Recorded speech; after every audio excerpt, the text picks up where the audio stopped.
Hi, I'm Christina Johns, and I am one of the freshman English teachers at DeSales. This is my ninth year teaching, and I've taught freshman English the entire time. My email address is johns@desales.co.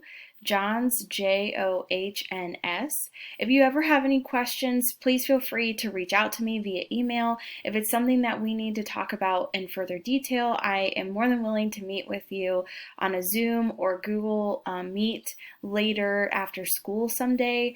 So please don't hesitate to reach out to me if you see an issue in my class or if your child is struggling, anything like that. Please feel free to email me and reach out. Okay, so the purpose of this class is it's a freshman English class. The idea is that all of the students will be working on the skills that they're going to need to continue on into their various English classes throughout high school. So really what we're trying to focus on here is writing, making our writing stronger, knowing the differences between different types of writing. So things like what's the difference between writing a research paper, then an argumentative essay, then a narrative, all of those different types of papers we're going to write in this class, and we're going to go over all of those details, things like citing something correctly into your work or making a works cited page. All of that stuff will be gone through. I'm also really big on doing some grammar work, and I've gotten a lot of feedback in the past few years doing it the way that I've created, that it really helps with the students, and that's definitely something that at the end of the year they all said they appreciated. They felt like they really learned a lot about writing. They felt like they were stronger writers leaving the class, and they really appreciated going over some grammar things. So differences between theirs, the women or woman, how to use a semicolon the right way, how to use commas the right way. I break those down into individual lessons, and we might do like 2 a week. So I might go over the difference between women and woman and commas with conjunctions.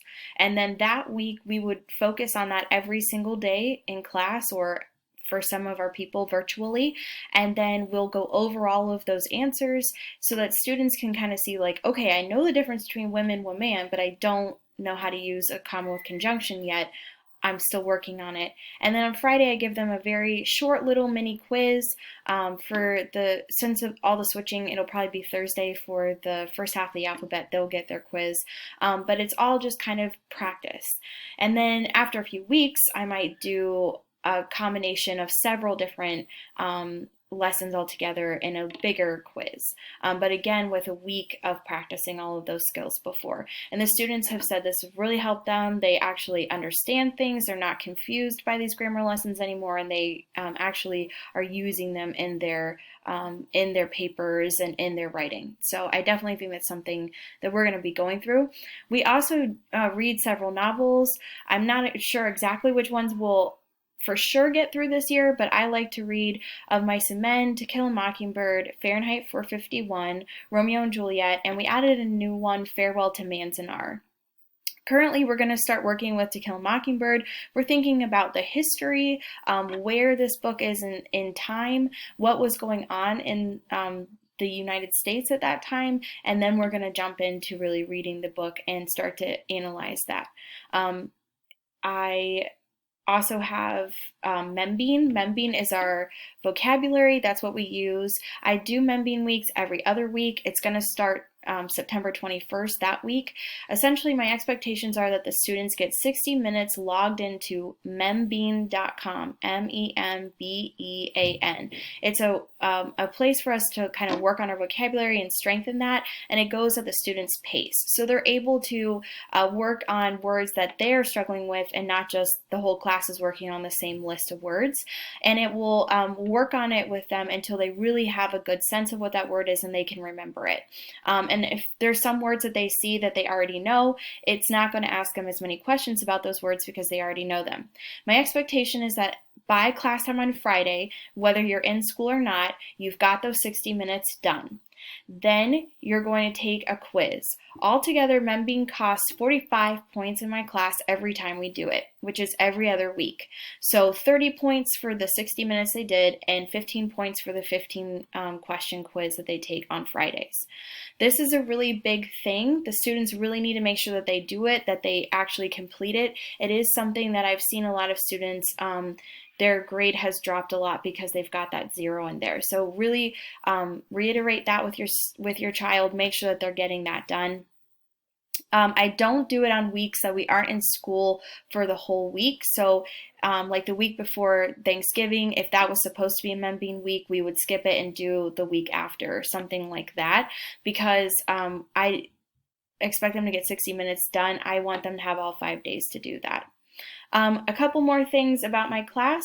So I just wanted to kind of show you what my weekly schedule looks like. So I'm going to screen share here and show you. First off, this is my classroom page. This is just one example. I have a classroom page for just the half of the alphabet and the period, as well as a whole class in case we were to have to go virtual for an extended period of time like last year.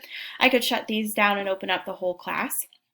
But I kind of wanted to give you an example of what your student's going to see on a weekly basis. So every Monday, I'm going to give them a schedule that looks something like this. It's going to give them their objectives, what we're going to do for the week, what I want them to kind of be able to do or know. It's going to break down everything we're doing for every single day. So this is the place to go for your child if they're like, I'm not really sure what I'm supposed to do. Every day there's going to be an assignment for them to do on this schedule. So it's going to show you, at home on Tuesday, here's what you need to be working on. In class on Tuesday, this is what we're going to be doing. And then it'll show them, for say the white group, now on Wednesday, this is what we're going to do. And on Wednesday for my purple group, this is what you should be doing at home. I've also listed all of the things that are due and what day they're due at the very bottom of the schedule, just to kind of give them sort of like a checklist. I know that this is due and I got it done on the day it was due, so that they can kind of see after the whole week, all of these things should be turned in. My final thing that I wanted to say is that there is an opportunity for parents to be connected to their Google Classroom. If you would like that, please email me, again, johns@thesales.co, and I'm happy to put you on the classroom. They pretty much just give you an email that says, hey, this is what your student or your child didn't turn in for the week, so that you can kind of get a little bit of a report from Classroom about the things that maybe your child is missing.